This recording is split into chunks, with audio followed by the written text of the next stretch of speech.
Buenas tardes, nos encontramos aquí en el segundo encuentro del ciclo de conversaciones, la época en nosotros, nosotros en la época.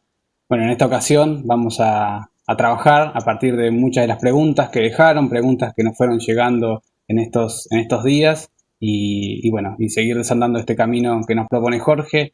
En esta ocasión vamos a estar acompañando a Jorge junto a Fabiana. Así que, hola Fabiana, ¿cómo estás? ¿Qué tal? ¿Cómo estás, Pablo? Buenas Bien. tardes. Bien, bien, muy bien, acá estamos. Eh, Después de un día peronista y también un día que triste también por la partida de Quino, que hablábamos con Jorge antes. ¿Mm? Aquí nos estamos encontrando. Hola Jorge, ¿nos escuchás bien? Sí, quería comenzar sumándome al homenaje al querido maestro Quino, genio del pueblo argentino y a la vez universal, porque tuve el enorme privilegio de estarlo durante años en Madrid, de encontrarme con él y mis hijos en muchas ocasiones. Ahora tengo un nieto de 4 años que está leyendo ya sus viñetas y simplemente comentar que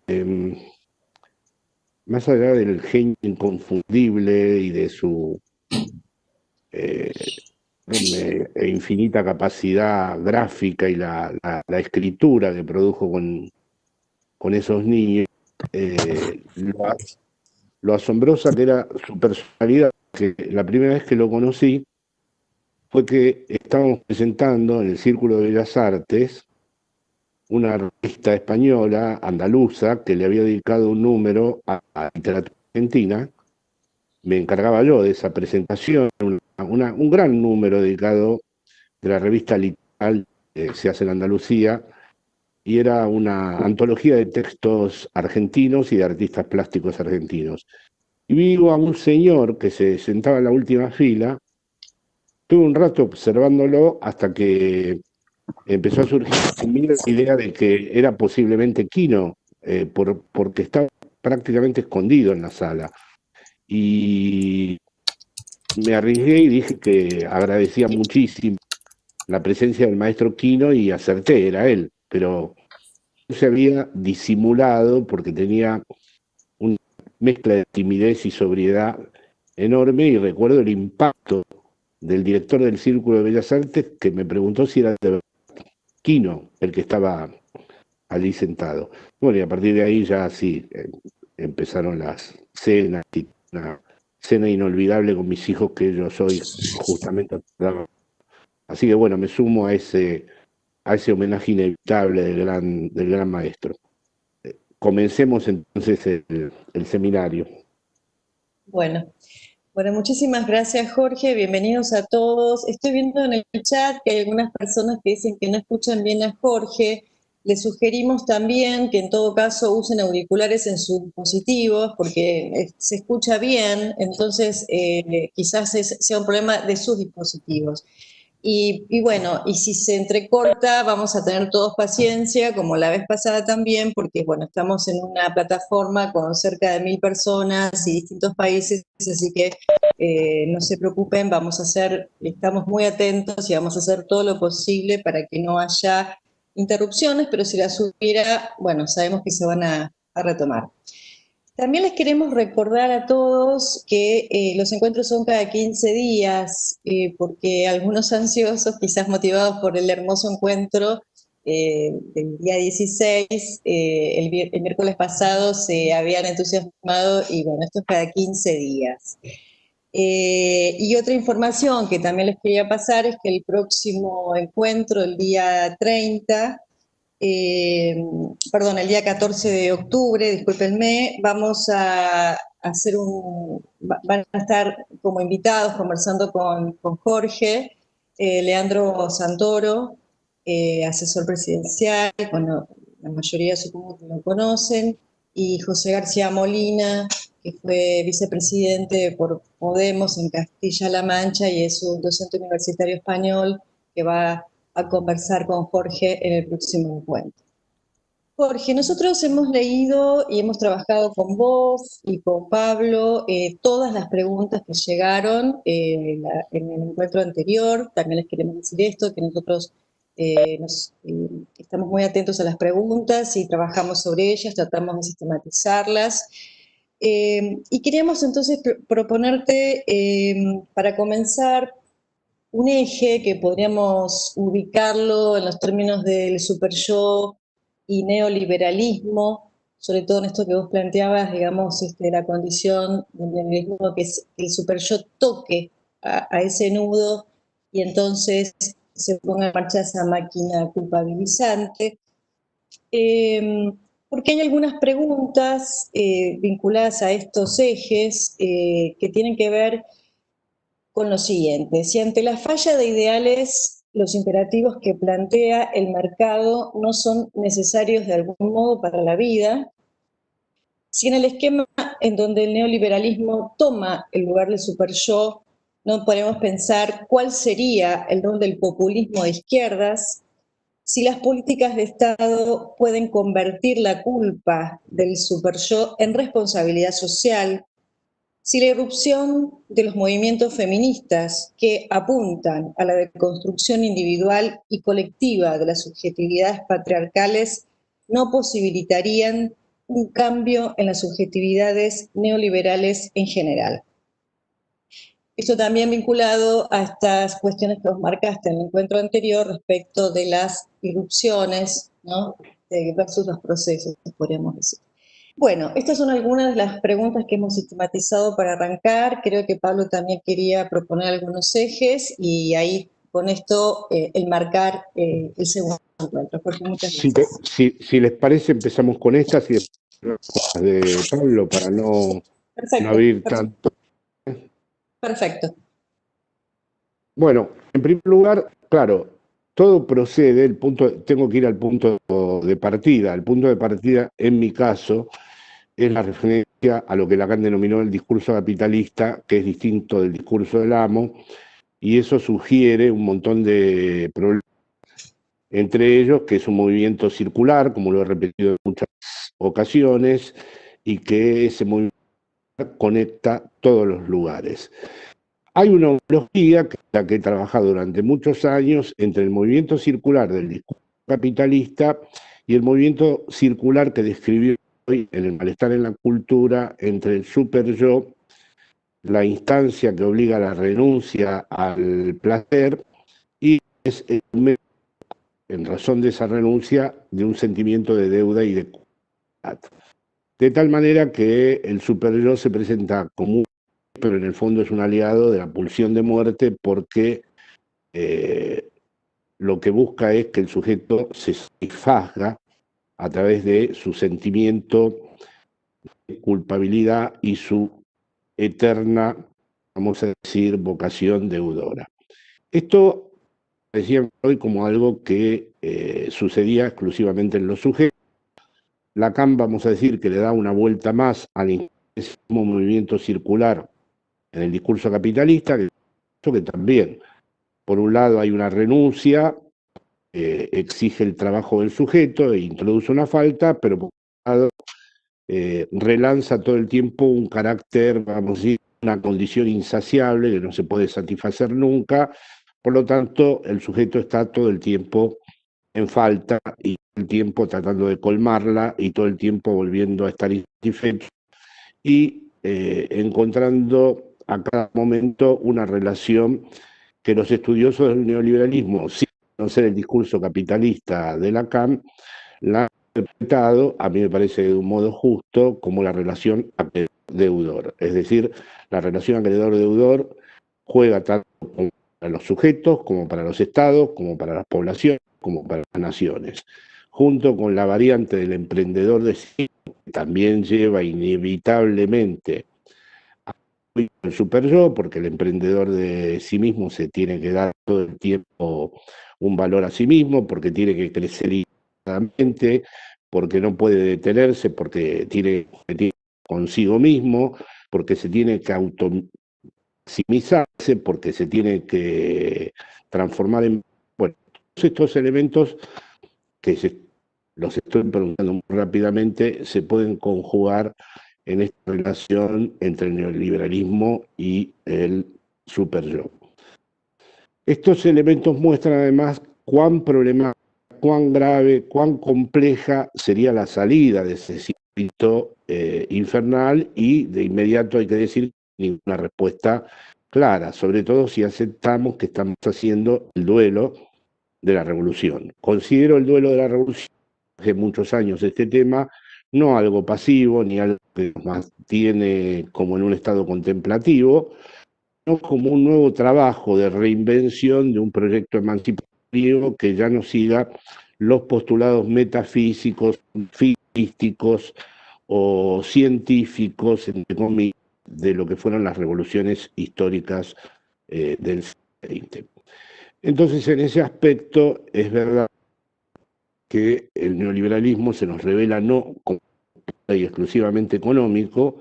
Ese es el elemento que me permitió la vez pasada calificarlo como teología política, sino como algo que está al borde o en el límite perfecto, dado de que la captura que realiza de las subjetividades es una captura que toca muy importantes del aparato psíquico, como por ejemplo el aumento de la deuda, el sentimiento de culpabilidad, ser culpable por enfermarse, ser culpable por ser pobre, ser culpable por no haber encontrado un lugar en este mundo en donde cada vez es más difícil encontrarlo, etcétera, etcétera. Todas las violencias sistémicas, el liberalismo busca desconectarlas del sistema y que se transformen de algún modo en modos de captura de la subjetividad bajo esta forma de relación con el deudor y con el actor infinito. Es decir, así también vemos como en la economía el intercambio ha sustituido crédito, y así también vemos que una de las nuevas formas de imperio y de acumulación por desposesión de las materias primas de los países emergentes es capturarlos permanentemente con esta deuda, de tal manera que los estados no tengan más remedio que estar todo el tiempo viviendo bajo una modalidad de estar en falta y estando negociando esa falta a perpetuidad. Así que este problema es lo suficientemente denso, lo suficientemente intenso como para entender que la salida de esto es muy prudente, muy cuidadosa, es decir, a diferencia del marxismo clásico, que tenía un sujeto histórico que estaba en condiciones de realizar esa salida, ahora podríamos decir que no disponemos en principio de ese fenómeno donde hay un sujeto destinado a llevar adelante el proceso revolucionario y desconectar la maquinaria. La gran pregunta que se hace con respecto a esto, y que ha resumido Fabiana, también visto en los WhatsApp que se recogían, es cómo se conecta semejante maquinaria, ¿no? Es decir, como si un movimiento está conectado en todos sus lugares y además logra capturar a la subjetividad y a la vez la logra introducir en un régimen de culpabilidad o de deuda, es verdaderamente toda una cuestión pensar qué podría ser lo inapropiable, qué dimensión del sujeto no quedaría capturada en ese movimiento circular, cómo serían las formas en donde uno se podría realmente abrir a una nueva, digamos, posibilidad histórica, a un nuevo horizonte transformador que no prosiga este movimiento circular del capitalismo. Que digo en su momento, además, lo he comparado con la técnica en el sentido heideggeriano. Después, en otra ocasión, podemos hablar un poco de eso. Hay varios que me están diciendo que se entrecorta, no sé si esto... Perdón, Jorge, además se fue la imagen y se entrecorta bastante porque está nuevamente el problema de la banda ancha. Algunos piden si podés hablar un poquito más lento porque se está haciendo difícil si no. Y fíjate si podés Sí, poner la imagen nuevamente. pero probemos sin la imagen para ver si no se entrecorta el sonido. ¿Sí la imagen de Jorge? Sí, probemos en la imagen a ver si eso mejora que llegue el sonido. Está silenciado. No, ahora, a ver, está silenciado, Ahora no, ahora te escuchamos. pero la imagen no se ve. La imagen no está. Pero qué raro, ¿no? Esto, bueno, o sea que vuelvo a estar condenado a hablar a pantalla blanca, digamos. Ahí estás en pantalla blanca, pero te estamos escuchando mejor. Yo creo que es mejor esta opción.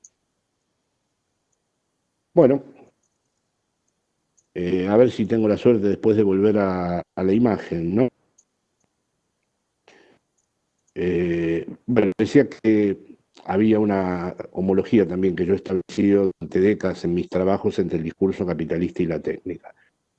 En general, eh, cuando se discute todo esto, hay como dos posiciones. Hay una posición que suelo recibir a menudo de distintas compañeras y críticas con mis posiciones y que me gustaría enumerar muy rápido, tengo que enumerarlo muy rápidamente porque esto obedece a muchos autores, tendría que conjugar a muchos autores a intentar hacer como un resumen, porque si no me tendría que detener en cada uno de ellos. Eh, Hay una serie de pensadores, vamos a decir, en general europeos, pero también con muchas resonancias y muchos alcances en Latinoamérica, que piensan que la salida de todas estas operaciones que hemos descrito es a través de un ejercicio, podríamos decir, de sustracción. Hay muchísimos autores europeos que de distintos modos conjugan una operación de salida del capitalismo a través de lo que yo podría llamar el fenómeno Bartleby, que es el famoso cuento de Melville con la frase preferiría no hacerlo. Es decir, alguien que podría hacerlo pero no lo hace. Uno de los autores, digamos, relevantes de esa posición, por ejemplo, puede ser Agamben, que dio el ejemplo de que Silvio Berlusconi jamás va a poder tocar una fuga de Bach, pero en cambio el músico contemporáneo Glenn Gould podría tocarla, pero no quiere tocarla. Eso es lo que Agamben llama la potencia del no hacer, ¿no? O lo que en otros términos se llama desobrar, es un neologismo, es decir, incluso llega a hablar de la comunidad desobrante, es decir, omitir la acción que nos conduzca a la institución, llevarnos todo el tiempo en un territorio en donde pueda manifestarse en toda su potencia. La palabra potencia gusta mucho a estos autores de la sustracción o del efecto Bartleby, en donde la singularidad de cada uno se manifieste en toda su potencia. El rasgo, digamos, que atraviesa a estos autores, he nombrado a Agamben, pero podría dar una larga lista, como también puede ser Badiou en otra lógica, como también puede ser Berardi en otra lógica, o como puede ser también Deleuze en otra lógica, que la idea fundamental para todos ellos es que la emancipación tiene como condición de posibilidad, vamos a decir, siempre sustraerse de la estatalidad. Es decir, no participar, queda, digamos, prescripto en todos los teóricos, no participar en las políticas de Estado. El Estado es una pieza clave de los dispositivos del capitalismo, la gestión es algo que ya está modulado por el discurso capitalista, el Estado ya nos ofrece un espectáculo entre el oficialismo y la oposición, que es un teatro que juega enteramente en la sociedad del espectáculo y del cual somos meros consumidores, y por lo tanto la idea de todos estos pensadores es volver a una experiencia común, es un término que utilicé yo en otro aspecto cuando trabajé soledad común, ahí está también Negri y Hart, y también estarían Laval y Dardot, en todo caso, reinventar lo común, reapropiarse de lo común, siempre y cuando estas experiencias de lo común no conduzcan nunca a la cuestión de la soberanía del Estado. Esa es una línea de demarcación que podría establecer. Esto no puede dar la medida de la gravedad del problema. Es decir, el capitalismo en su nueva etapa neoliberal, en la época en donde logra verdaderamente producir subjetividad, ha llevado a pensadores que venían intuyendo este problema y con los cuales podemos coincidir en algunos aspectos en la caracterización del capitalismo, a hacer un ejercicio del pensamiento donde, digamos, la posición clave es tiempo la sustracción. Imaginan que ese super-yo, ellos no hablan del super-yo, pero sí hablan del carácter coercitivo del Estado, sí hablan del carácter universal y coercitivo del Estado. Por lo tanto, comienzan las teorías, algunos inspirados en Castoriadis, otros en Deleuze, otros en Agamben, como dije antes, otros en Berani, de poner en marcha una suerte de experiencias de reapropiación de lo común, de reinvención de lo mismo, de reinvención de prácticas comunitarias, de redefinir la propia vida, de poner en juego una nueva forma de existir y en convertirnos agentes de cambio a través de nuestros propios problemas, nuestras propias preguntas, nuestras propias respuestas, y nunca vincularnos ni a los partidos políticos, ni a las estructuras del Estado, ni a nada que se juegue en ese orden. Vamos a decir, un principio que permitiría unificar semejante red de tan heterogéneos es que la transformación siempre es en la sociedad y nunca es en el Estado. De tal manera que son indiferentes a todo lo que ocurre en relación a las políticas del Estado y, es decir, absolutamente apáticos con respecto a todo lo que dispute el Estado. En todos ellos, podría también sumar a Rancière de otro modo, bueno, en fin, en todos ellos sus seguidores mismos me hacen llegar siempre las críticas a mí, que yo por el contrario radicalizo mi crítica al capitalismo, pero no comparto esta posición. Pero en todos ellos, digamos, la idea más importante es que la verdadera catástrofe que ha acontecido, esto es antes de la pandemia, es que estemos todavía atrapados en la idea de gestión, en la idea de qué hacer con las cosas y no cómo hacerlas. Y en ese cómo hacerlas es muy importante para los pensadores construir lo que a mí no me parece, desde luego, muy bien fundamentado, una suerte de extraterritorialidad en donde esto común nunca se vincule a políticas de Estado. De tal manera que se mantendría siempre una suerte de neoanarquismo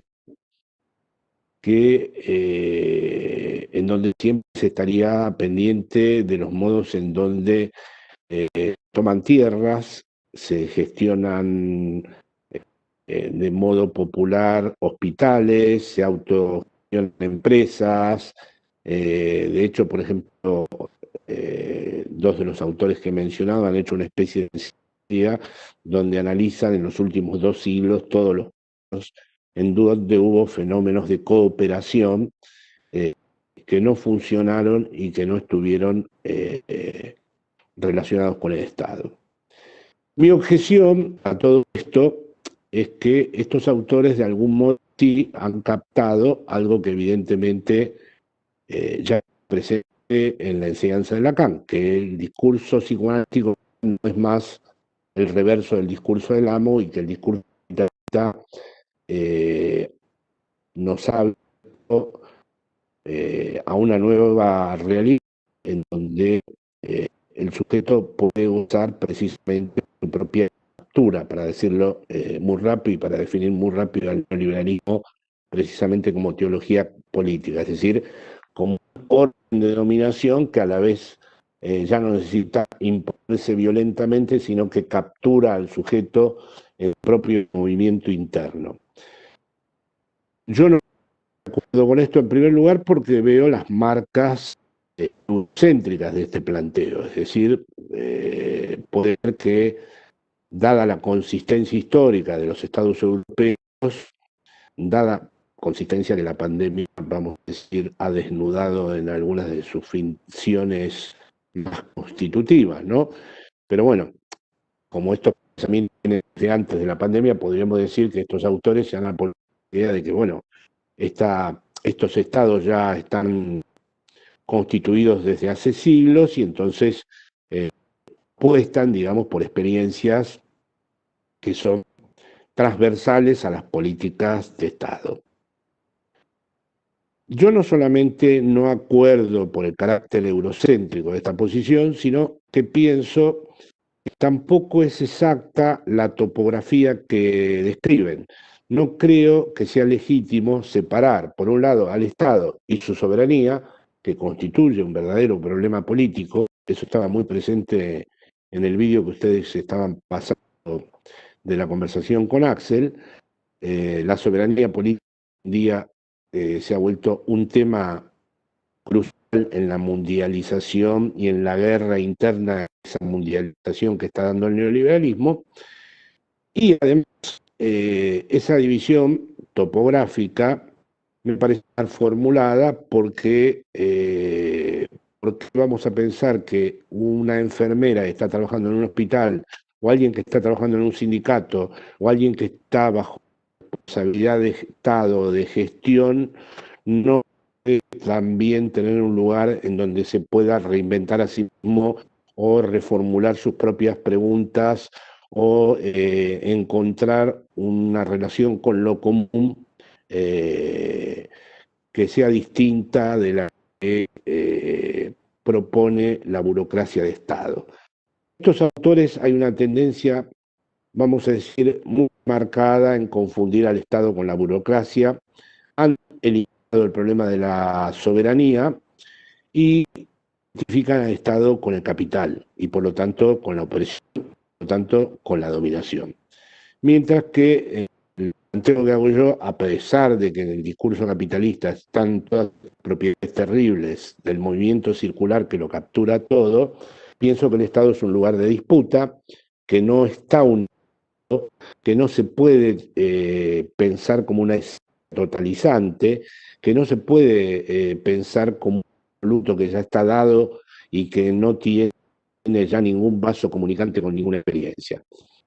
Me parece que los autores, es increíble lo que estoy haciendo, porque muy rápidamente un plumazo estoy, pero quiero recordar una y otra vez que muchas de las caracterizaciones y muchas conceptualizaciones que hacen son verdaderamente muy importantes.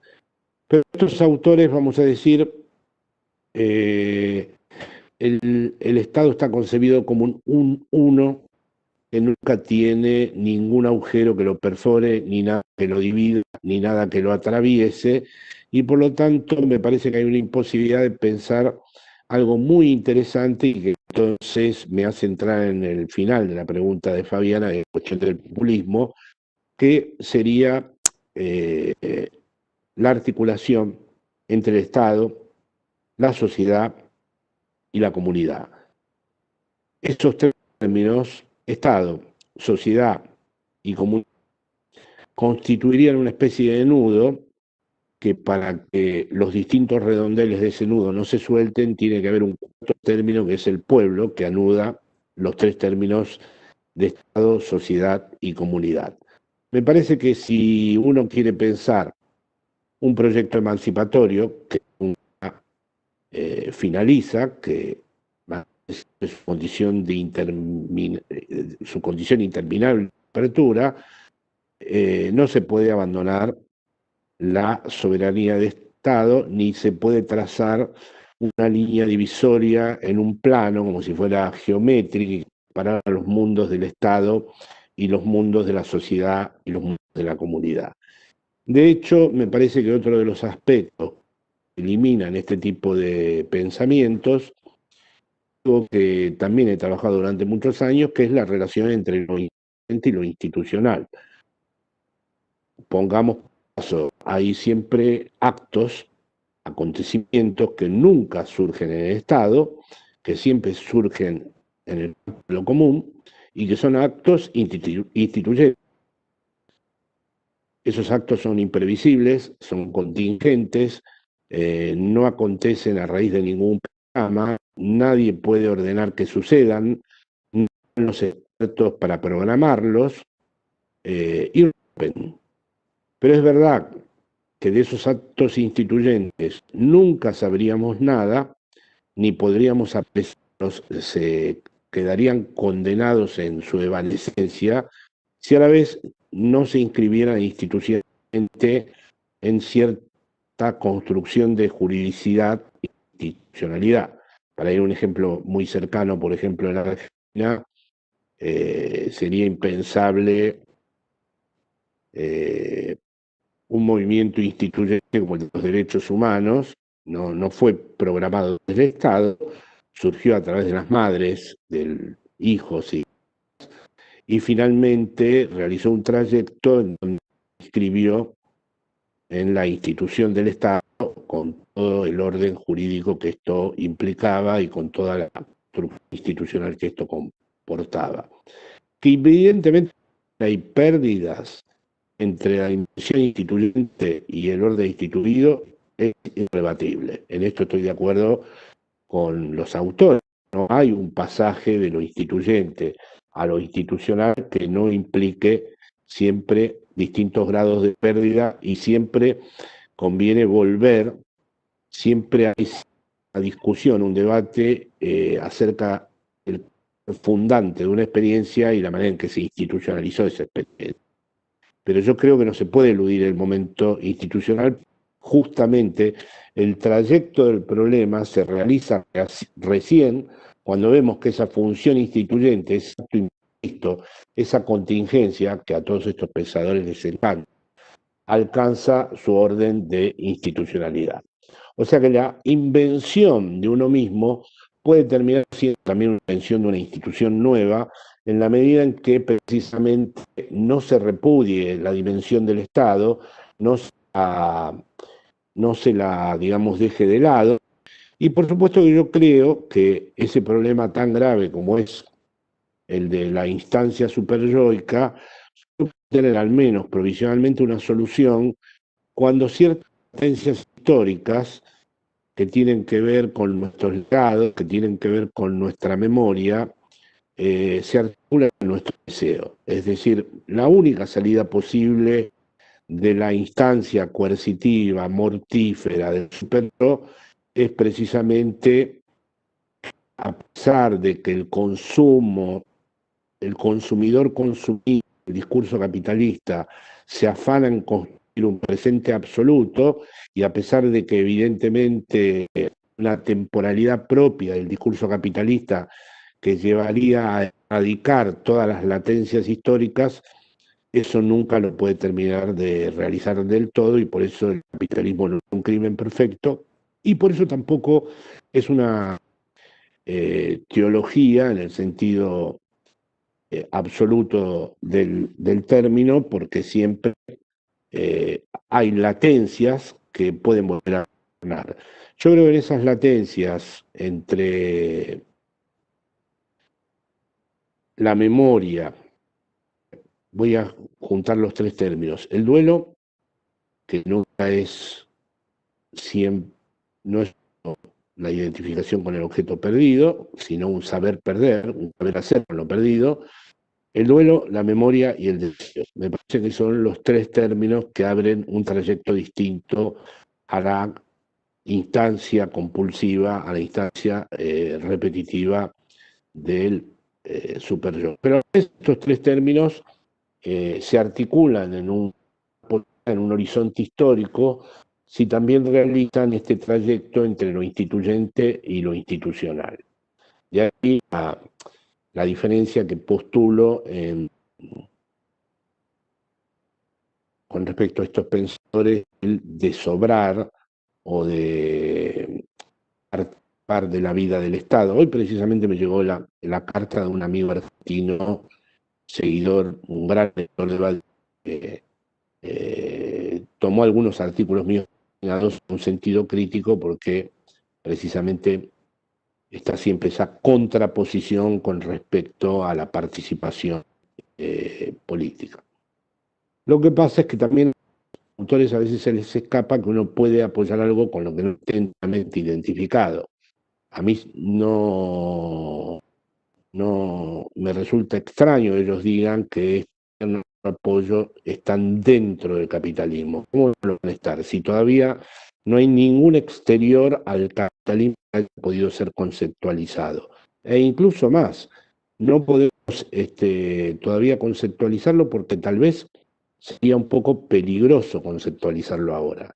En la época en que la institución estuvo conceptualizada, la misma marcó pasos que la teoría previamente indicaban y se desencadenó el mundo del terror. Entonces, que el exterior, el mundo neoliberal, no esté conceptualizado y que tengamos que estar, vamos a decir, dando siempre pasos que nunca sabemos bien cómo van a continuar, no me parece algo que sea negativo. Me parece que verdaderamente puede darnos una oportunidad no solo de reinventarnos a nosotros mismos, como dicen nuestros queridos autores, sino también de reinventar la política, porque ya no sabemos cómo va a seguir siendo la política desde la experiencia de la pandemia y después del gran choque que hay en la crisis civilizatoria, en la pandemia y el neoliberalismo. Pablo, no sé si seguir viendo la pregunta, si se me escucha, si hago un alto. Sí, bueno, bien, se te escucha. Ahí llegaron varias preguntas cuando vos enunciaste los tres términos. El último no se escuchó. Hablaste de duelo, memoria y hay muchas Y preguntas. deseo, y ¿Perdón? deseo, Deseo. y deseo. Sí. Bien, bien, perfecto. Bueno, bien, Sigo viendo escucho. sola la imagen, ¿no? Sí, si querés podemos probar nuevamente conectar la imagen mientras que haces esa prueba. Yo, digamos, una cosa me toca un poco el rol de preceptor. Son pocos Ya. comentarios, pero hay una cuestión que queremos aclarar con Fabiana, es que nosotros venimos trabajando la conexión, venimos haciendo pruebas, venimos teniendo en cuenta todas estas contingencias y hoy, de hecho, hoy al mediodía hicimos una prueba, funcionó perfecto. Ahora hay problemas de conectividad, digamos.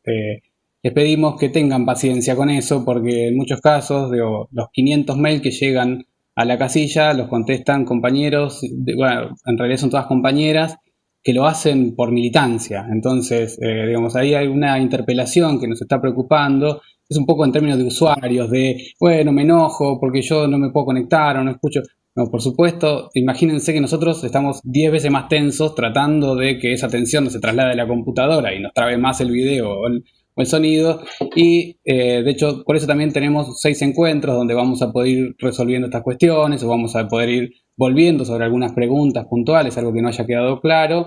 Y bueno, digamos, sigamos construyéndolo, pero construyámoslo colectivamente porque la verdad es que digamos, este es un espacio que apuesta a la solidaridad y a la construcción colectiva, entonces, bueno, nada, no quería dejar de decirlo. Pero bueno, por eso, son 800 personas, por ahí van llegando algunos comentarios y... bueno, perfecto, dicho esto. Ahora estoy en la imagen, me parece, ¿no? Ahora estás en la imagen y por lo pronto nos está cortando, así que esperemos que funcione. Bueno, bueno, quiero añadir unas cosas más sobre el populismo, ¿no? La palabra maldita, la que ha reemplazado al comunismo de antaño, es la palabra populismo. Es algo de lo que deberían tomar nota estos autores, porque ellos son muy radicales y promueven experiencias muy radicales en sus distintas formas de enunciar cómo se van a común por fuera del Estado, pero sin embargo, palabra que ha logrado utilizar el poder de distintas maneras y que ha vetado de distintas maneras y que ha de hecho, yo como me consideran, entre comillas, un autor popular, publican en ninguno de los medios en donde estos autores circulan. La palabra populismo es una palabra como el feminismo, construcción. Es un concepto en construcción porque verdaderamente después de la gran obra de Ernesto Laclau hay muchas cosas que revisar. No casualmente han sido las mujeres las más visibles en el campo de la teoría fuera de Latinoamérica al tema del populismo, que así como ha sido rechazado por casi todos los intelectuales europeos, Nancy Fraser, Judith Butler, Wendy Brown y por supuesto Chantal Mouffe se acercaron amablemente a la cuestión populista. Yo entiendo que esto es así porque el feminismo está tan en construcción, los feminismos están tan en construcción como el populismo. Por supuesto que para mí es una redundancia, dicho en todas partes, hablar de populismo de izquierda. Para mí, populismo es sinónimo de izquierda, no hay populismo de derecha. La construcción xenófoba de los grupos de ultraderecha prosiguen además lo que Lacan describió como lógica masculina, una totalidad que está amenazada por un exterior, por una excepción, son discursos neofascistas liberales que ahora proliferan, pero no tienen nada que ver. El populismo siempre tiene que tener una frontera antagónica muy bien definida y su frontera antagónica es con los poderes, con las oligarquías, con los grupos de poder y no con los inmigrantes ni con lógicas. El populismo no puede ser identitario. Cuestión que también me parece muy importante a remarcar en el feminismo. El feminismo va a contribuir muchísimo en su modalidad de transformar relaciones sociales en la medida en que no culmine todo su proyecto pura y exclusivamente en una cuestión identitaria, como tal como ocurre con el populismo. El populismo no es para darle a un pueblo una identidad plena, perfectamente saturada en sus identificaciones, inamovible, que sea absolutamente usurada a otros ámbitos. No, tiene que ser una experiencia absolutamente abierta de articulación todo el tiempo de diferencias que nunca pueden quedar subsumidas del todo y por lo tanto nunca unificables de una manera absoluta. Un proyecto populista no puede ser un proyecto más que abierto, tiene que ser necesariamente plural, no homogeneizar las diferencias y tiene que integrar además distintas tradiciones como la republicana, como la liberal. Por lo tanto, opción populismo o republicanismo nunca me ha convencido. Con respecto al feminismo largo, yo adelantaría simplemente unas cuestiones que tienen sus premisas básicas en Lacan, ¿no? Es evidente que hay muchísimas críticas antropológicas y sociológicas que se pueden hacer en relación con el psicoanálisis. Si las tomamos del lado del feminismo o de los feminismos, podríamos decir que efectivamente el psicoanálisis en sus instituciones durante mucho tiempo ha estado atravesado, dominado, si se quiere, por tradiciones heteronormativas y patriarcales. Es decir, me parece que ese costado del psicoanálisis es un costado críticamente, y yo mismo he participado de esas críticas, también en terrenos ideológicos y en la manera en que también el neoliberalismo intervino en el psicoanálisis. Ahora, sin embargo, hay otros aspectos, en particular de la enseñanza de Lacan, que a mí me parece que podrían ser también muy fecundos en el debate con el feminismo. Por ejemplo, el tema de la diferencia sexual es un momento que mis amigas feministas, cuando comparto mesas redondas, ellas, surge muy a menudo. No es un tema que en Lacan se pueda entender como binario. No tendríamos ninguna inteligibilidad de la enseñanza de Lacan si pensáramos que lo que Lacan postula y construye en relación a la diferencia sexual sería del orden del binario.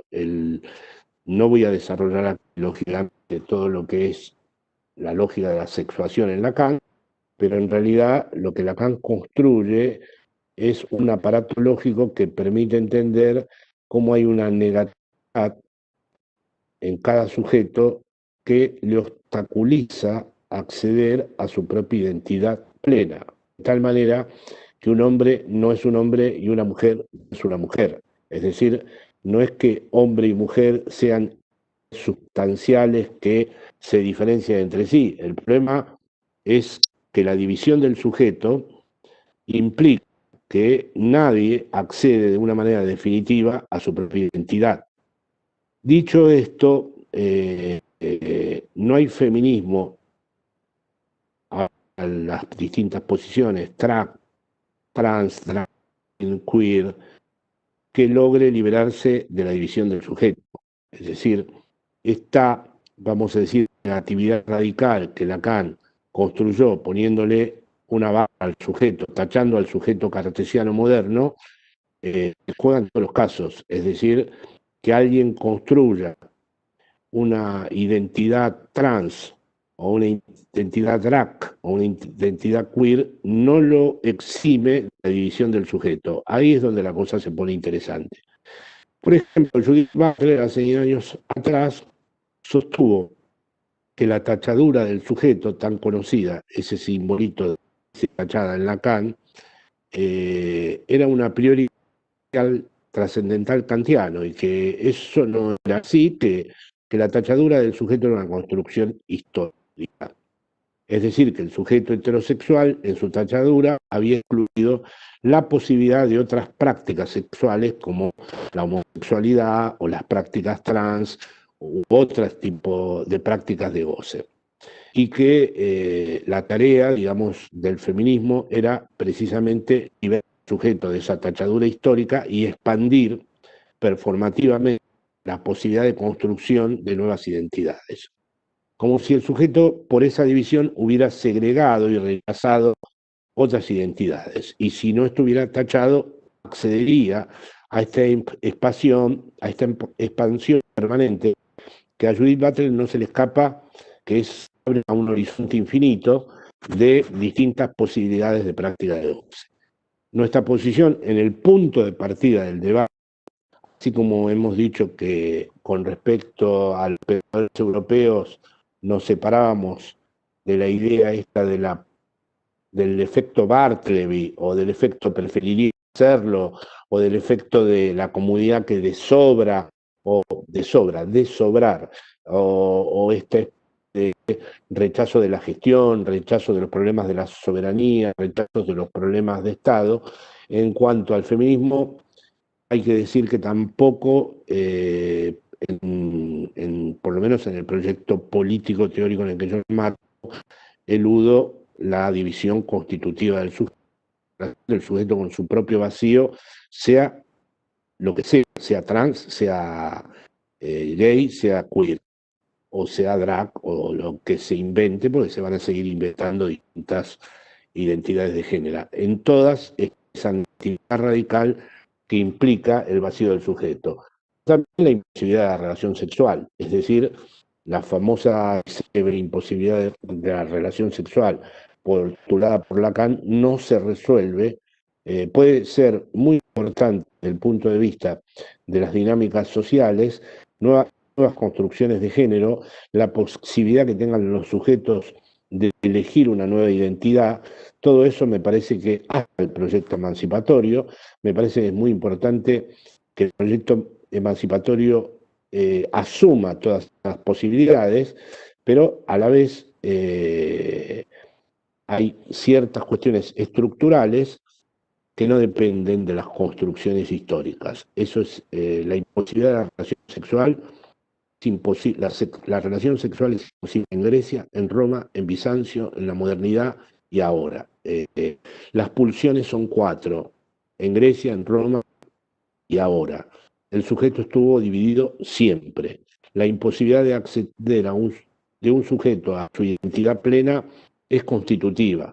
Bueno, si aceptamos estos problemas, que evidentemente serían lo que yo llamo las malas noticias del psicoanálisis, entonces yo creo que podemos entrar en un debate con el feminismo mucho más rico, porque evidentemente sí acepto las críticas al heteronormativismo o al patriarcado de las instituciones analíticas.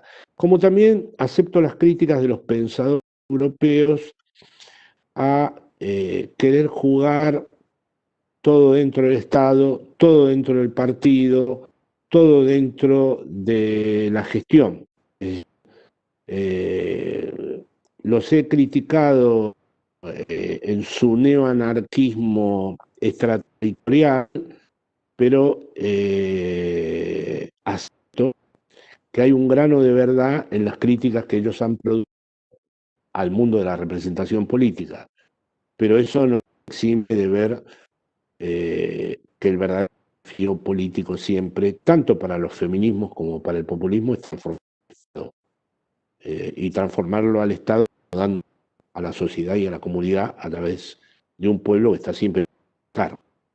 Con esto también quiero decir que hay una conversación con Chantal Mouffe que tenemos que es muy interesante al respecto, que ningún proyecto es intrínsecamente emancipador, que el feminismo alcanza, vamos a decir, emancipatorio cuando se articula a las otras luchas populares, cuando verdaderamente no se constituye, es mucho más cómodo para el mundo neoliberal, constituirlo en una parte, en una subdivisión del sistema. El asunto es cuando empieza a quedar articulado con las luchas de los trabajadores, con las luchas de los inmigrantes, cuando verdaderamente aparece como algo es una de las piezas claves de la articulación del proyecto. Bueno, veo que se está quejando todo el mundo, No, después de la intervención hubo mucha gente bancando. La última parte hubo algunos cortes, pero sí, pudimos verte y escucharte. queridos compañeros y compañeras en el alma que no puedan seguir viendo. Yo estoy tratando de son las 1 de la mañana aquí, estoy con una pantalla y estoy tratando de poner todo lo que puedo para este debate. Lo llamo debate expresamente porque no hay resuelto nada, es decir, lo que podamos decir. No es que no quiera decir, por otro día un amigo argentino muy interesante, un gran politólogo, me dijo, ¿cómo? No hay exterior del capitalismo, no hay exterior del neoliberalismo. Sí lo hay. Lo que pasa es que está poblado de interrogantes y además ese espacio no lo tenemos todavía conceptualizado. Estamos juntando piezas sueltas todo el tiempo. Yo me enorgullezco de haber escrito textos que se basan en piezas sueltas, que no vamos a decir, un repertorio compacto, ¿no? Y que en todo caso se proponen, por eso la época en nosotros y nosotros en la época, que se proponen distintos tipos de relaciones entre distintas cuestiones que son muy heterogéneas. Bien, sí. Si querés, Pablo, vamos a las preguntas. Dale. En este diálogo que se fue dando, llegaron también muchas preguntas relacionadas con un documental que, bueno, en estos 15 días, desde el anterior encuentro hasta este, ha pasado de todo. En Argentina también particularmente, bueno, la dinámica política también es muy, muy veloz, pero apareció este documental de Netflix sobre el dilema de las redes sociales. Llegaron muchas consultas al mail al respecto. Entonces queríamos trasladarte algunas preguntas que llegaron para pensar de alguna manera esta cuestión respecto del rol de los medios. Flavia Canale nos decía si podías decir algo de los medios en el empuje a la construcción de este sujeto neoliberal. ¿Cómo pensás eso? Son definitivos y bueno, mi sobrino me sugirió y ahí tenemos una buena ilustración del discurso capital, porque evidentemente está tratado como un problema, es decir, el sujeto se encuentra en falta, el móvil el celular se la satisface, pero esa satisfacción es absolutamente vacía, se relanza de nuevo el circuito de la falta, el momento en que se descubre que todo es una circularidad y que evidentemente allí donde creemos que se está jugando todo, no se juega nada. Los norteamericanos tienen un talento especial para crear al monstruo y después convocar a los que crearon el monstruo y explicar por qué el monstruo monstruo es monstruoso, ¿no? Eso siempre me llama la atención, pero en el niño observo esta operación, ¿no? Cada tanto los reúnen y explican cómo está hecho el monstruo. Y sí, tenemos una muy buena ilustración del discurso capitalista en el sentido de que vemos la circularidad, es decir, todo el tiempo se le intenta a un niño quitar 2 días el móvil y él se comporta como un adicto. La niña un objeto para volverlo a encontrar. Y luego los propios culpables contribuido a diseñar al monstruo se muestran todos humanamente arrepentidos de haber participado en la construcción del diablo, en la elaboración del infierno, y en lo que no son muy explícitos es en cómo es la salida del mismo, ¿no? Es decir, apaguen los móviles, apaguen los celulares. Ahora en este mismo instante no lo apaguen, por favor, porque estamos haciendo esto. Pero bueno, el tema ahí que me parece a mí importante señalar es que hay un cierto despolitizador, aunque esté muy bien hecho y sea de excelente factura esa película, tiene cierto efecto despolitizador, porque, a ver, si somos todos marionetas, todos juguetes, una dimensión además muy heideggeriana del pensamiento, ¿no? Todos fondos disponibles de la técnica, decía Heidegger en el año 30. Es decir, en el año 30 Heidegger veía en la irrupción de la técnica la culminación de la metafísica, porque decía que el ser ya se había vuelto idéntico al ente y que la diferencia absoluta, como hablaba antes de Lacan, no se trata de la diferencia sexual binaria, siempre se trata como problema para nosotros de la diferencia absoluta. La técnica la había borrado, el discurso capitalista borra la diferencia absoluta en su proyecto homogeneizador del Homo economicus. Yo lo que el dilema de las redes sociales es un cierto efecto despolitizador, porque creo, y este sí es un problema, está en discusión y en debate, que un proyecto político transformador hoy en día no puede desligarse de la propia responsabilidad del sujeto. Podemos seguir escuchando todo el tiempo que los sujetos fueron manipulados, fueron cocinados en las redes, se los programó desde las redes, porque implícitamente, si eso fuera exclusivamente así,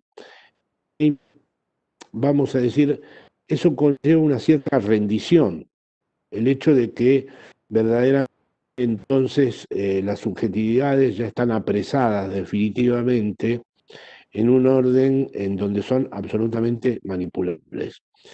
Yo lo veo muchas veces en muchos las cadenas progresistas que tratan de, por un lado, están en este dilema siempre, hablar de cómo manipula a la gente y a la vez perdonarlos.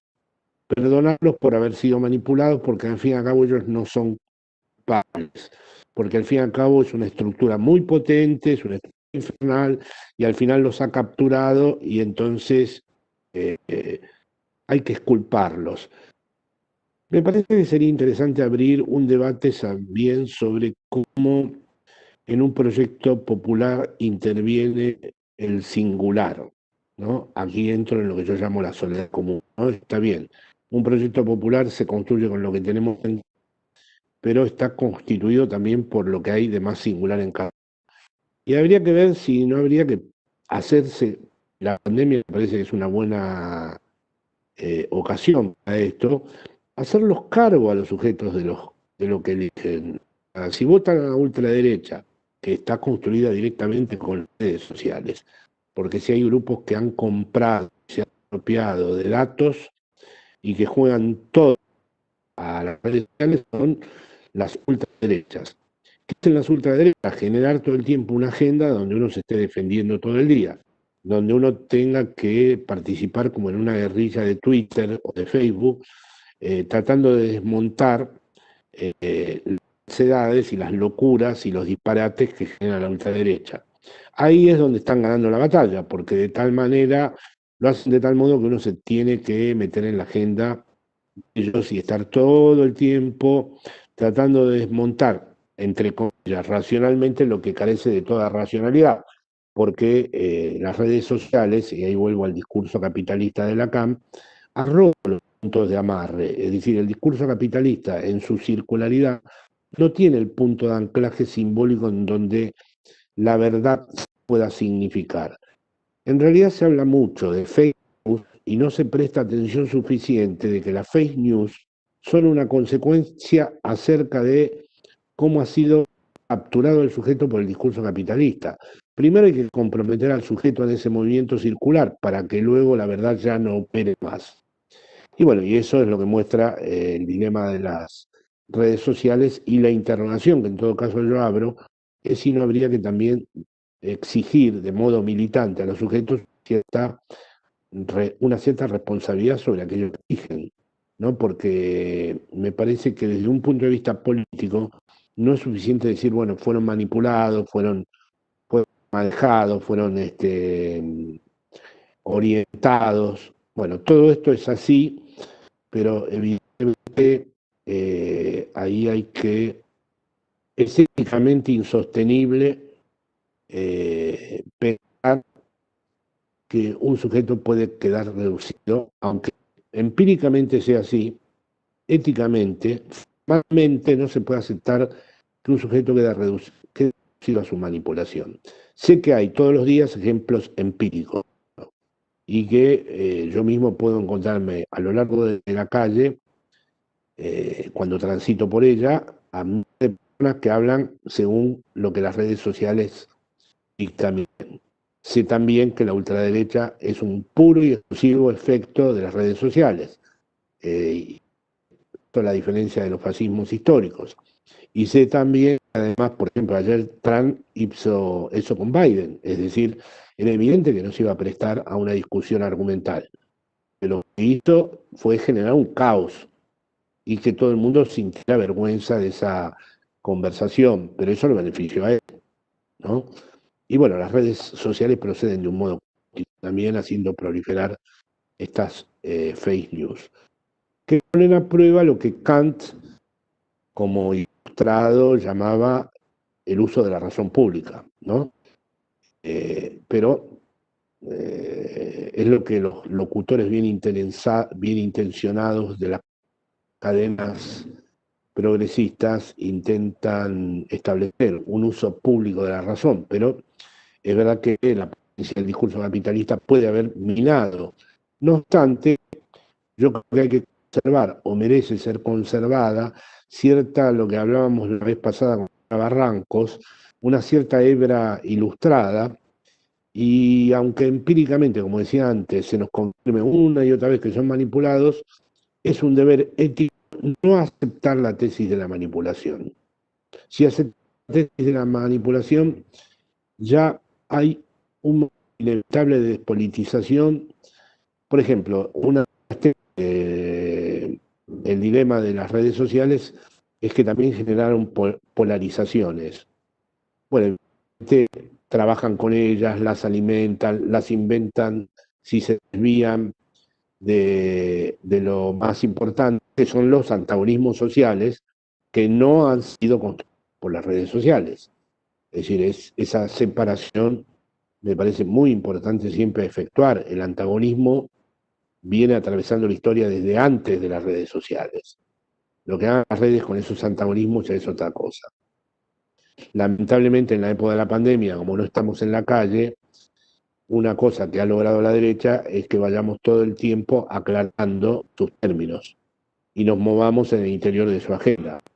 Es lo que los críticos de los distintos gobiernos democráticos dicen una falta de política comunicacional, sin definir muy bien en qué consiste esa política comunicacional. Pero claro, ¿qué sería una política comunicacional? ¿Hacer lo mismo que hacen ellos? ¿Entrar en el mismo juego? Entonces va a haber que ser verdaderamente muy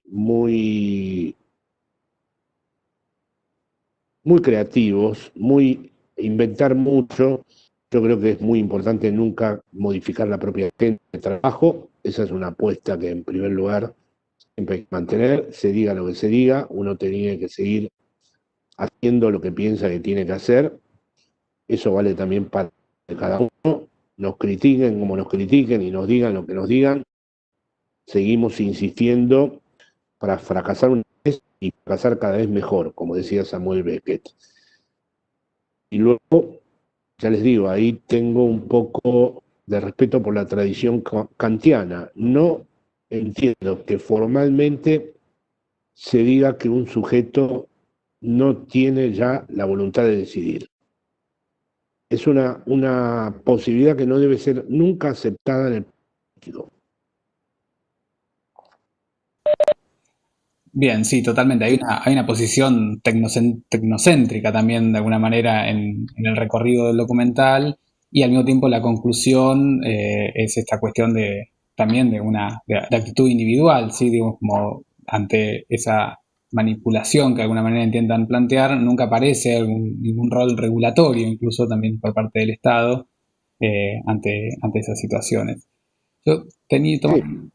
Sí, adelante. Ahí, perdóname, Pablo, que evoco una cosa que Heidegger escribió entre los 30 y los 40, cuando hay un texto en alemán, Gelassenheit, serenidad quiere decir, y que había que decirle que sí y no a la vez a la técnica, que no se puede decir que no como si fuera un instrumento diabólico, y no se puede decir que sí, solo que sí. Cada uno de nosotros tiene que inventar el sí y el no. En cada uno de nosotros todos los días se juega el sí y el no. Es algo semejante a las operaciones de alienación y separación en Lacan, pero en el caso heideggeriano me pareció siempre muy interesante que constituyen un sí y un no que no se contradicen entre sí, son términos contradictorios, que la serenidad es a la vez sí y no. Sí, totalmente. Bueno, de hecho, también me remitía a pensar el caso Eichmann, ¿no? Digamos, ante esta situación, acá varios compañeros están escribiendo al respecto. Y bueno, yo quería retomar un comentario de Lautaro Muñoz, que también retomaba lo que venías planteando. Decía, interesante lo de desculpabilizar a los manipulados, entre comillas. También esto deja al manipulador en un lugar omnipotente, retomando lo que estabas planteando. Y Sí, estoy de acuerdo.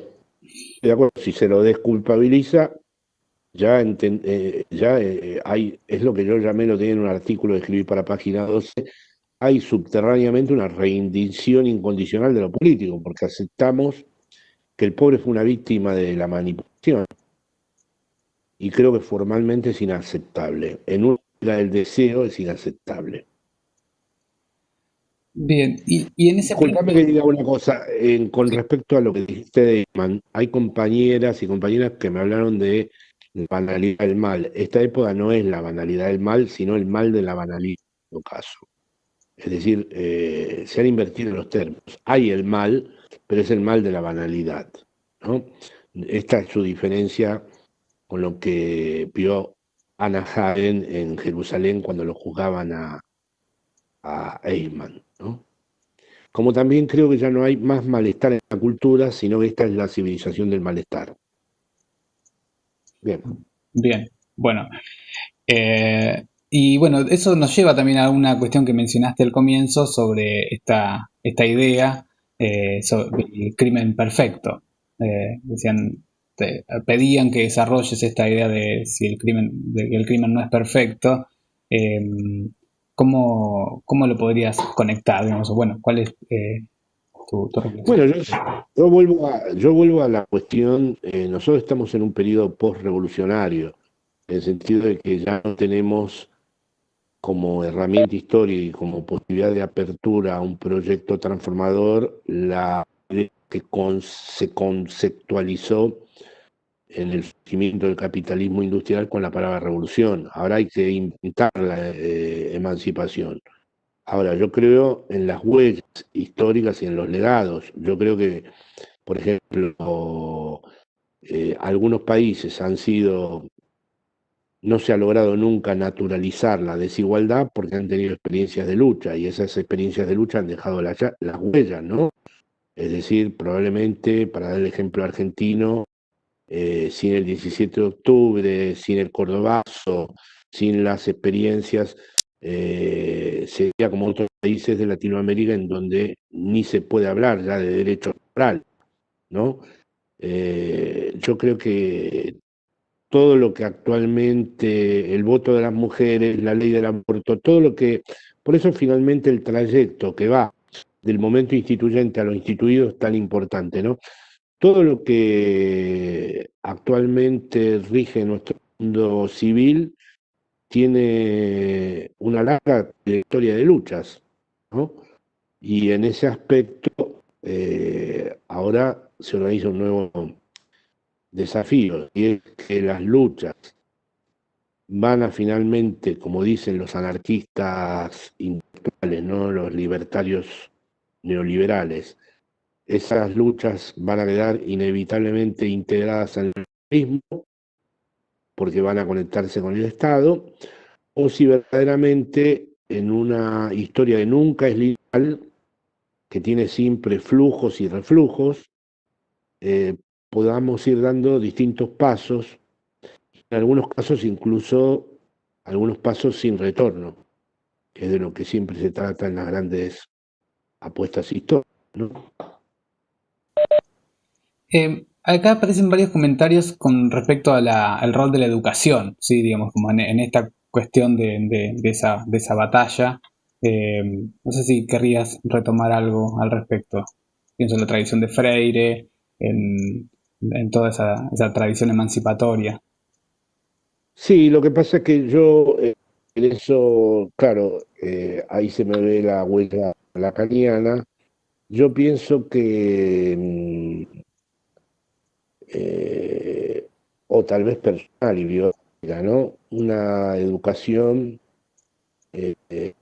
independientemente de los temas, independientemente de que la misma no se base en un régimen disciplinario, eh, tiene basada en cierto amor por las cosas que no son evaluables.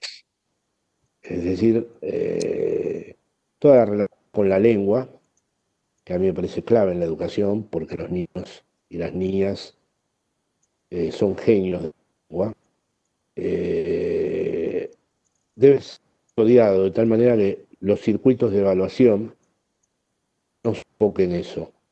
Hay que entender que hoy en día, desde muy temprano, se los someten a todos a test de evaluación. Bueno, yo personalmente no hubiera podido cumplir con ninguno. TDAH, sería hiperkinético, en fin. Hay una serie de categorías que proceden de la psicología, de los paradigmas cognitivos conductuales que han intervenido en el campo de la educación.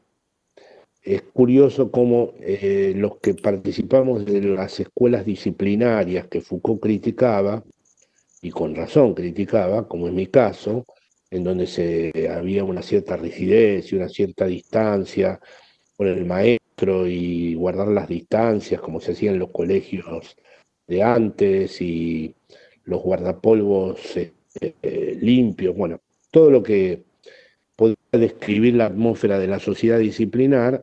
Sin embargo, había una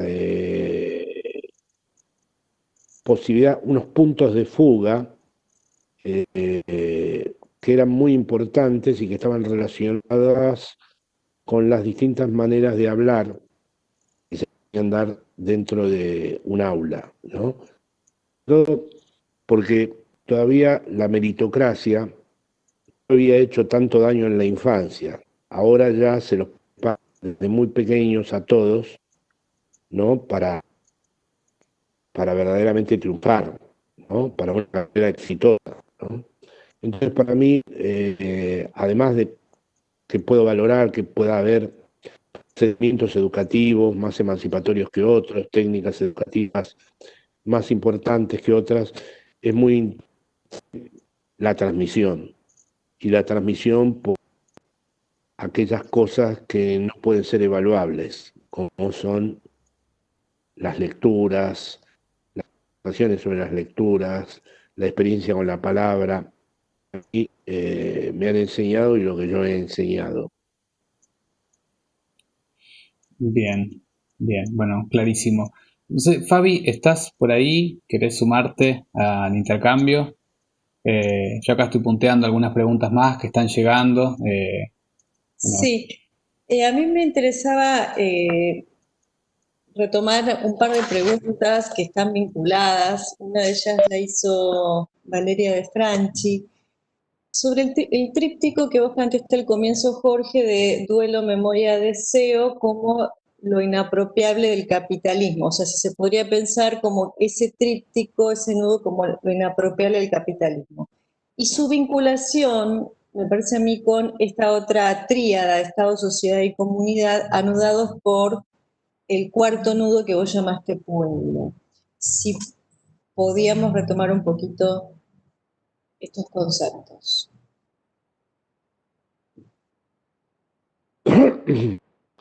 Bueno, por em- perdón.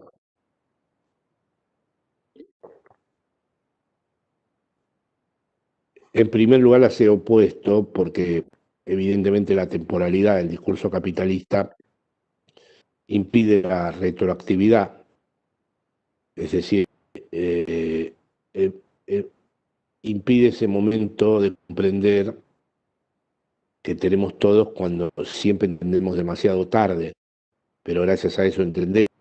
El búho de Minerva vuela al atardecer, dice Hegel, ¿no? Y esto mismo que estamos hablando ahora aquí, tal vez ahora no lo damos. Somos todos tributarios de la retroactividad. La retroactividad necesita un punto de anclaje. El discurso capitalista no lo tiene. Y los puntos de anclaje sí tienen que ver con los duelos, con las marcas de la memoria y con la posibilidad de no melancolizarse con ello, no victimizarse, saber perder pero no identificarse a lo perdido. El que no sabe perder no sabe vivir, pero el que se identifica a lo perdido, eso lo aprendí con el exilio, ingresa en una nostalgia que lo paraliza. Entonces ahí es donde yo creo que hay un vector que no está garantizado, ¿no? Que se articule bien entre el duelo, que es un gran trabajo, el duelo, por ejemplo, el duelo por la revolución, hay que trabajar en lo que fue la revolución y lo que supuso para nosotros y lo que queda de la idea de revolución. O sea, el duelo exige activo, no es una, como dije al principio, una contemplación pasiva, ¿no? La memoria no es algo voluntario, la memoria es dejar que venga hacia mí lo que me ha estado de algún modo reclamando y que distintas razones yo no he podido encontrar, tal vez por no haber hecho el duelo, no le he encontrado, si ustedes me permiten la expresión, las palabras justas. Y me parece que cuando ese duelo y esa memoria se configuran en esas palabras justas, aparece un deseo y el deseo es siempre transindividual, ¿no? No puede haber un deseo autista, puede haber pulsión autista, pero los deseos implican siempre una relación con los otros, ¿no? Y ahí es donde me parece que aparece la trama de lo común, de la razón comunitaria, de la comunidad. A la vez, esta comunidad no la puedo mantener y hacerla retornar al mundo del ello, como querrían muchos de los pensadores anarquistas, como una especie de ámbito especial, donde hubiera un inconsciente creativo y donde hubiera todo una especie de estética finalmente, como si hubiera un mundo de libertad porque se ha sustraído de la tiranía del Estado. No, si el duelo, la memoria y el deseo articulan en la soledad común, me parece que puede haber una matriz interesante de invención política en la comunidad. Esa invención política, si es política de verdad, tiene que traducirse institucionalmente, por lo tanto tiene que pasar a la sociedad y a sus instituciones, y por lo tanto a la vez tiene que ser asumida por el Estado en el carácter mismo de su condición de institucionalizar esas transformaciones que se han dado en la sociedad. En todos estos procesos hay En ninguno de estos procesos hay proyectos lineales. En ninguno de estos proyectos hay un proceso donde se escaló un punto y se pasa al otro, ni hay nada evolutivo. Es un modo de concebir las cosas que no pueden, digamos, entenderse si entendemos de forma escalonada o evolutiva, o pensando en una instancia supera otra, porque estamos tratando de pensar, muy difícil de pensar, que es la relación de lo singular con lo común, que es siempre el gran problema. Perdón, Jorge, se cortó. La relación entre, ¿podrías repetir eso, por favor? De lo singular con lo común, que es el gran problema. ¿Se cortó solo ahí o se cortó todo lo que dije? No, Ah, solo eso, solo eso. Todo lo demás se escuchó Ah, bien. Perfecto. no sé, Fabi, si querías retomar otra. Yo había pensado, llegó una pregunta recién que, bueno, también lo pensaba como un poco, puede llegar a ser una puerta que abrimos para el cierre de este encuentro, que tiene que ver con el arte, digamos. Jorge también es poeta. Y Nicolás Fernández Arana pregunta, tengo una pregunta, ¿cuál es el rol del arte en la construcción del sujeto? ¿Hay un arte neoliberal? Sí, es decir, estoy influenciado por dos pensadores en este punto, no surgen, las cosas que surgen en mí también surgen de una memoria retroactiva de mis lecturas, en donde tal vez no respete ni sea fiel a la estructura interna de esas obras, a veces sí, a veces no, digamos. Por ejemplo, eh, cuando Heidegger reflexiona sobre la experiencia de la obra de arte, se interroga si todavía la obra de arte logra en nosotros el impacto que una obra de arte debe producir. Si lo traduzco a Heidegger en términos lacanianos, Heidegger era muy exigente. Una obra de arte debía dividir al sujeto, es decir, el sujeto no sería indemne después de ver la obra de arte. Y lo digo ya más en términos lacanianos, la obra de arte no es lo que estamos viendo, sino cuando una obra nos mira. Hay un encuentro con una obra de arte no cuando la vemos, sino cuando somos mirados por la obra de arte. Bueno, esto implicaría un desarrollo y un seminario que en mucho tiempo me apasionó. Y evidentemente da como contrapunto la tesis de Hegel de que el arte y la religión son cosas del pasado, que ya no cumplen ninguna función en el gran derrotero del espíritu, en la gran trayectoria que describe Hegel del espíritu. Volvamos sobre el interrogante de Hegel. Yo en mi época de agregado cultural tuve que visitar muchísimas bienales, muchísimas ferias de arte y bueno, pasar esto de la institución y lo instituyente. A la vez tengo amigos de artistas que respeto mucho y su quehacer, y ahí sí veo la presencia de la verdad. Ahora luego lo que ocurre con las obras, la circulación de las obras, el emplazamiento técnico de Marchand, galerías, ferias, bienales, es una cosa muy problemática y donde el neoliberalismo juega fuerte. De hecho, no hay banco, existe un banco en donde no haya un cuadro. No hay conversación entre millonarios donde no se hable de sus colecciones de arte. Bueno, esa es una cuestión. Yo sigo apostando porque evidentemente si estamos en el mundo del final del arte, hay que más que nunca hacer arte. Si estamos en el mundo de la poesía, más que nunca hay que hacer poesía. O sea, al revés. ¿Cómo se hace poesía si la poesía ha concluido? ¿Cómo si el arte terminó con Duchamp, caso, bien, hay que seguir haciendo arte, las exigencias y condiciones de la pregunta acerca de cómo se hace el arte después del arte. Si la poesía terminó con Rilke o con Borges o con Eliot, hay que preguntarse cómo se hace poesía después de ellos. Porque puede ser que haya habido un final. Yo lo pienso muchas veces, el problema del final. Pero el final no quiere decir cierre o clausura, de verlo como una cesura al final. Pero bueno, es un tema bastante apasionante y largo de discutir. Y es muy tarde ya en Madrid. Eh, Sí.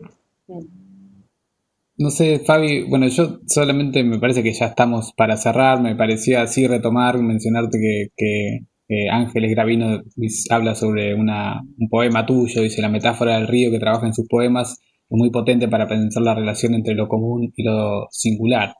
Eso, bueno, Le agradezco muchísimo, muchísimo a quien se ha demorado en esa metáfora.